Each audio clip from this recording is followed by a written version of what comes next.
मोनो ना ओइ बबेनिमोन नोंसोरलाय जायगाया जायगाया बेंटलनिनो बेंटलनिखा माने नोंथां माइब्रानि सिथाव बरिया एनथाब नै आंबो जानोसै आरोना नै आङो दङ जाहैबाय बे समाव माने बेलासिनि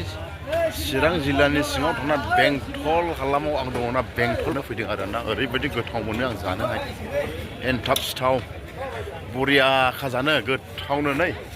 दा आङो एनथाब दखानावहाय मोनफैबाय आरोना नै आं दिन्थिलांबाय बेवहाय जाहैबाय एनथाब बानायो आरो बै नोंथांमोना फैयोब्ला बेंटल बाजारावहाय बेलासि टाइमाव 3टासोनिफ्राय एनथाब बानायनाय मोनजागोन आरोना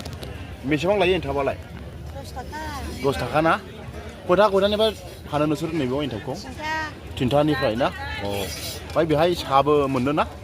ओमफ्राय बबेनिमोन नोंसोरलाय जायगाया बेंटलनिखा माने नोंथांमोना सोरबाफोर बेंटल लकेलनि मानसिफ्राबो फैयो आरो बेलासिफ्राव माने एनथाब जानोबा बे बेंटल बाजार गेजेरावनो आरो 3टासोनिफ्राय मोनजागोन गाइखेर साहाबो गोथाव मोनो ओमफ्राय एनथाब मोनो ओमफ्राय माइब्रानि सिथाव बरिया एनथाब नै आंबो जानोसै आरोना नै बरिया जानोसै दा दे बानायद' दे आंबो लांनोसै दे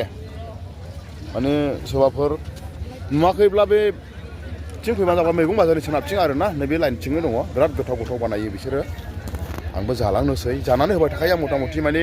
आं भिडिअसो खालामाखैमोन माने आं दिनैहाय भिडिअ खालामनानै होबाय नोंथांमोनाबो फैनानै अननानैहाय जानानै होफैयो आरोना थारमाने बे बिथांमोना आइजोमोना जाहैबाय माने